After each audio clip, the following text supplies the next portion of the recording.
They told me they had nothing left, that their retirement was drained, that they were living check to check, that they wished things were different but their hands were tied.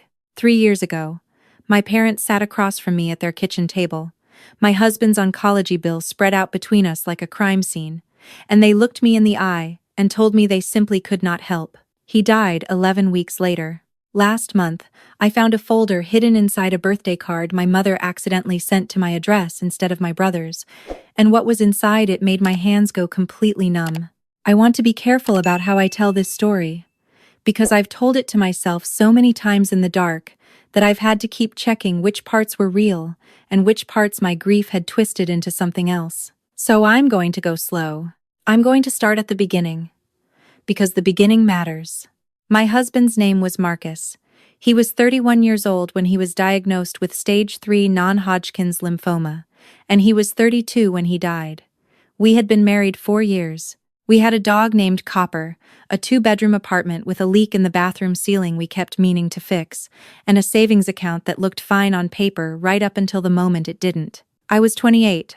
I worked as a dental hygienist. He worked in logistics for a mid-sized shipping company. We were not rich, but we were comfortable. We were careful. We thought we had done everything right. When the diagnosis came, the first thing our oncologist said was that Marcus had a strong chance with aggressive treatment, a specific combination of immunotherapy and chemotherapy that was relatively new and not yet fully covered under our insurance plan. The out-of-pocket gap was $47,000. Not the total cost of treatment, just the gap. The part that would fall to us after insurance did what insurance does, which is find 12 different reasons why the thing keeping your husband alive is technically elective. $47,000. I wrote that number on a piece of paper and stared at it for about 2 hours. We had $11,000 in savings. Marcus's parents were both gone. My parents were alive, retired, living in the 4-bedroom house they'd owned for 22 years in Scottsdale, Arizona. My mother had been a school administrator. My father had spent 30 years in commercial real estate. They were not wealthy by any dramatic definition, but they were comfortable. They had a paid-off house. They had investments. They had a condo in Florida they rented out seasonally. I knew all of this not because I snooped, but because my father was the kind of man who mentioned his financial decisions at the dinner table the way other people mention the weather. I called my mother first. I told her what was happening, and she cried, and she said she loved Marcus, and she said she would talk to my father and call me back. She called me back 2 days later. They couldn't do it, she said. They were so sorry. My father's back surgery last year had been expensive. The condo had needed a new roof. Their financial advisor had just moved their retirement accounts to a more conservative portfolio because of market volatility. They could give us $2,000, maybe $3, but they just didn't have the kind of money I was asking for. She said she hoped I understood. I said I understood. I didn't understand, but I said it anyway because Marcus was in the next room and I didn't want him to hear me fall apart. We did everything else. I applied for every medical financial assistance program I could find. I set up a GoFundMe page that my coworkers and our neighbors and people I hadn't spoken to since college shared until it felt like half the internet knew my husband's name. We raised $22,000 in 6 weeks from strangers. I took out a personal loan. Marcus's employer offered an advance on his paid leave. We fought every single insurance denial, and we won some of them and lost others, and in the end we got Marcus into treatment. We did it. We found a way. And then the treatment didn't work the way we needed it to. And then his numbers got worse. And then we were having a different kind of conversation with a different kind of doctor, and the $47,000 felt like a detail from someone else's life. Marcus died on a Tuesday morning in October. I was holding his hand. Copper was at home with my neighbor because dogs aren't allowed in the ICU. My parents drove in from Scottsdale and sat in the waiting room, and afterward my mother held me in the parking garage and said things that were probably meaningful, but that I cannot remember a single word of. I was 29 years old, and I was a widow, and I had $17,000 of medical debt with my name on it. I don't say any of this to make you feel sorry for me. I say it because the context is everything. Because what comes next only means what it means if you understand where I was standing when I learned it. The folder arrived on a Wednesday afternoon, about 6 weeks ago. My mother had been organizing old paperwork. She does this every year before tax season, and she'd put together a packet of documents for my brother, along with a birthday card she'd made at one of those custom print shops. She put my address on it by mistake. I don't know how. She's done it before with other things, mixed up the last digits of our zip codes, and usually I just drive it over to him since he only lives about 20 minutes from me. I wasn't going to open it. I set it on the counter and told myself I'd drop it off that weekend. But it wasn't sealed properly, the flap had come loose in transit, and when I picked it up to move it off the counter, the whole thing slid open and the contents fanned out across my kitchen floor. The birthday card landed face up. I saw my mother's handwriting. I saw her mention something about the LLC, about being so proud, about watching him build something from nothing. I thought that was a little odd, because my brother had been running his landscaping business for a few years, and it was doing well, but it wasn't exactly something anyone had built from nothing. He'd had help. He had always had help. That was just the dynamic in my family. My brother was 2 years older than me, and had always been the one my father talked about when he talked about the future. Then I picked up the folder. Inside were copies of wire transfer receipts. 4 of them, dated across a span of about 14 months. The first one was dated about 8 weeks before Marcus was diagnosed. $238,000 total, split across 4 transfers, all going to an account with my brother's name on it, all notated in the memo line with things like business investment and property acquisition, and, in one case, simply for the house. I sat down on my kitchen floor. Copper came over and put his head in my lap. And I just sat there for a long time with those papers in my hands, and my dog looking up at me like he was worried. Which he was, because dogs always know. $238,000. While I was setting up a GoFundMe, while I was calling insurance companies at 6 in the morning, while I was taking out a loan with my credit score as collateral, while my husband was dying. They had the money. They had always had the money. They just hadn't wanted to spend it on us. I want to tell you, I called my mother immediately and had a calm, rational conversation. I want to tell you I was measured and composed and mature. I was not. I called my best friend, whose name is Priya, and I sat on my kitchen floor and told her everything while Copper kept nudging my elbow. And Priya said all the right things, and then she drove over and we sat together until almost midnight. She was the one who finally said, "You need to decide what you're going to do with this before you do anything at all." So that is what I did. I took 2 days. I went to work. I cleaned the apartment. I took Copper for long walks in the morning and thought about what I knew and what I didn't know and what the difference was between them. What I knew: my parents had transferred a combined total of $238,000 to my brother across 14 months, beginning before Marcus was even sick. What I didn't know was whether my brother knew how that money compared to what they'd told me when I needed help. It was possible, I told myself, that he had no idea. It was possible that my parents had simply made separate decisions about what to do with their money, and that my brother had accepted help without knowing the full picture of what I'd been told. I decided to find out. I called my brother on a Thursday night. We don't talk often, maybe once a month, politely, the way you talk to a person you grew up with but no longer fully know. I didn't mention the folder. I asked him how the business was going. He talked for a while about a new commercial contract he'd landed, about hiring 2 more full-time employees, about how the business had really gotten off the ground once he'd been able to purchase the second property to use as a staging yard. I asked him, as casually as I could, how he'd managed the capital for all of that in the early days. He paused for just a moment and then said, "You know, a combination of things. Some savings, some help from Mom and Dad." I said, "That's great. They were able to help you out." He said, "Yeah, they were really generous." He didn't say anything else. He didn't ask how I was doing. He didn't mention Marcus. He moved on to talking about his wife's new job, and I listened, and when we hung up, I sat very still in my living room for a while. He knew. I don't know how much he knew, but he knew they'd given him a significant amount of money. And in all the years since Marcus died, in all the conversations we'd had about finances and grief and how hard that time had been, my brother had never once said a word. I called my parents the next morning. My father answered. I told him I needed to talk to both of them, and that it was important. He put me on speaker. I could hear my mother come into the room. I told them about the folder. I told them I had seen the transfer receipts. I told them the total. And then I told them the number I had needed, 3 years ago, to keep my husband alive long enough to see if the treatment would work. $47,000. 1/5 of what they had given my brother. There was a very long silence.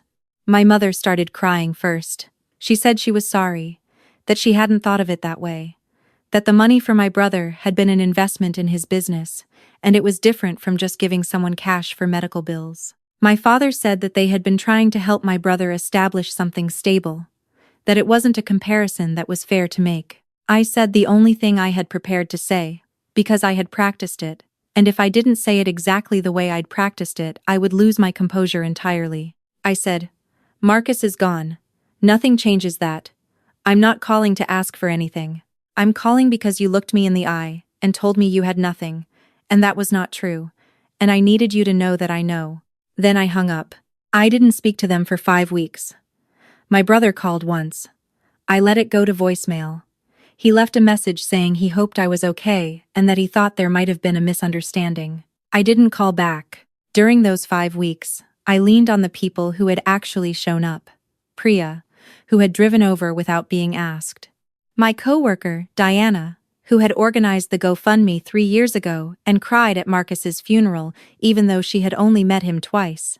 And Daniel, who I had been dating for about 8 months, and who had known about Marcus from the beginning, and had never once made me feel like grief was something I needed to hide from him.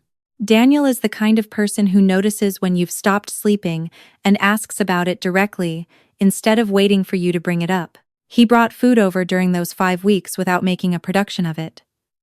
He sat with me while I went back through old emails from that period 3 years ago, the declined insurance appeals, the loan documents, the GoFundMe update posts I had written at midnight, trying to sound hopeful, and he didn't try to fix any of it or tell me what I should do.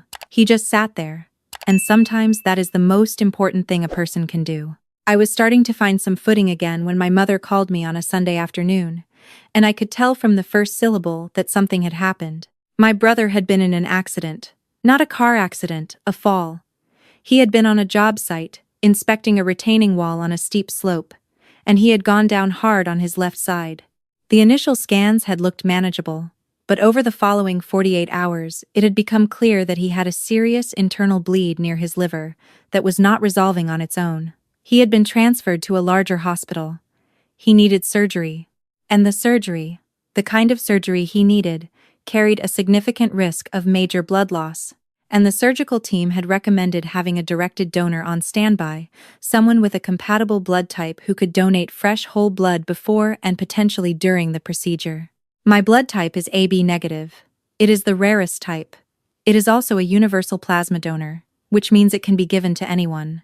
My brother's surgical team, when they ran the family, found out that I was the only person in my immediate family whose type matched the specific compatibility profile they wanted for his procedure. My mother told me this in the way she tells me most things that are hard quickly, like she's pulling off a bandage, and then a long silence on the other end waiting to see how I'll respond. I told her I needed to think about it.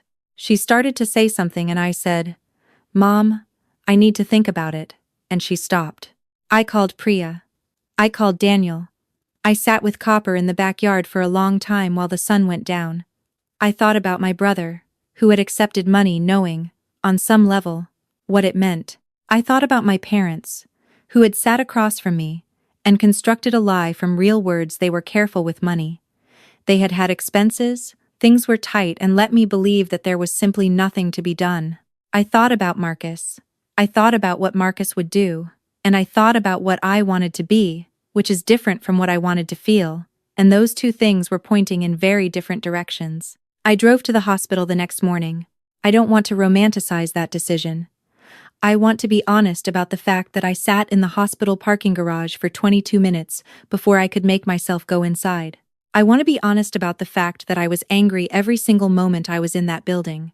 I filled out the donor screening forms and I answered the medical questions, and I gave blood while a nurse named Teresa made cheerful small talk. And the whole time I was thinking about a Tuesday morning in October and a parking garage and words I cannot remember.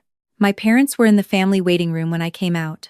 My father stood up immediately, and my mother pressed both her hands over her mouth. My brother's wife, Kayla, was in the corner with her 2 kids, and the kids looked scared in the way kids look scared when they're old enough to understand that something is wrong but not old enough to understand what. My mother tried to hug me. I took a step back, not cruelly, just honestly.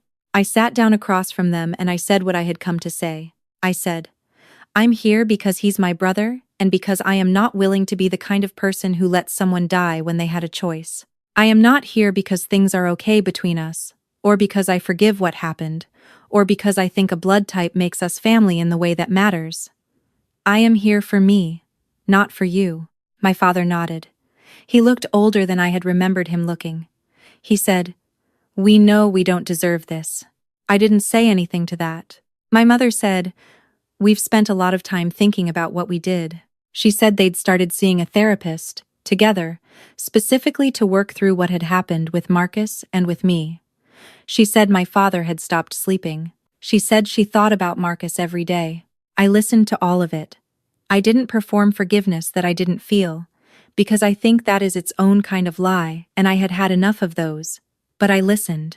And I noticed that for the first time in my memory, my parents were not explaining or justifying. They were just telling me what was true. My brother's surgery went for 6 hours. It went well. The surgeon came out mid-afternoon and told us the bleed had been controlled and that his prognosis was good, that he would need several weeks of recovery, but that there was no indication of lasting damage. Kayla cried. The kids climbed all over their grandfather. My mother squeezed my hand once, quickly, and I let her. I left before they moved my brother to recovery. I wasn't ready to see him yet. I told Kayla to text me when he was awake and stable, and I walked out through the hospital lobby and into the afternoon sun, and I stood on the sidewalk for a moment, just breathing. Daniel was waiting in the parking lot. I had asked him to come but told him I needed to go in alone, and he had said okay and parked the car and waited for 2.5 hours without a single complaint. That is who he is. When he saw me walking toward him, he got out and opened his arms, and I walked into them and stood there for a long time with my face against his shoulder, not crying, just breathing. He asked if I was okay. I said I didn't know yet. He said that was a fair answer. We drove home. We picked up Copper from Priya's. We ordered food and sat on the couch and watched something neither of us was paying attention to. And Copper wedged himself between us like he always does. And somewhere around 9 o'clock I realized I felt something I hadn't expected to feel, which was not peace exactly, but something adjacent to it. A kind of quiet, like a door that had been open in my chest for a long time had not closed but had at least stopped letting in the cold. My brother texted me 4 days after he got home from the hospital. It took him that long. I think he was working up to it. The text was long. He said he knew about the money, had known for a long time, had told himself it was a different situation because it was business capital and not personal, and he understood now how wrong that reasoning was. He said he was sorry. He said he didn't know if sorry covered it. He said he owed me more than he knew how to say in a text message, and he understood if I didn't want to respond. I read it 3 times. I wrote back 1 sentence. I said, I know, and I appreciate you saying it, and I need more time. He said, take all the time you need. I don't know what happens next with my brother. I don't know what happens next with my parents. I know that things are not fixed and may never be fully fixed, and that healing is not the same thing as forgetting, and that I am not obligated to perform a reconciliation I haven't actually arrived at. I know that what I did at that hospital was the right thing, and that I would do it again, and that doing the right thing did not make the wrong thing smaller or less real. What I know most clearly, the thing I come back to when I wake up at 2 in the morning and the apartment is quiet and Copper is snoring at the foot of the bed, is this. I did not become them. I was given every reason to. I had 3 years of grief and debt and silence to harden into something I wouldn't recognize. And I didn't. That's not heroism. I want to be careful about that. It's just the choice I made, for my own reasons, in the direction of the person I wanted to be. Marcus used to say that you can't control what people do to you, only what you do next. He said it like it was simple. I used to think he was being naive. I understand now that he wasn't being naive at all. He just already knew the thing it took me 3 years and a hospital parking garage to figure out. The sun came up this morning, orange and very clear. I made coffee. Copper demanded his walk at exactly 6:15 because he is nothing if not consistent. I put on my shoes and went outside, and the neighborhood was quiet and still and cool. And somewhere in the middle of the block, I stopped and just stood there for a moment. Not thinking about anything in particular, just standing in the morning. And then I kept walking.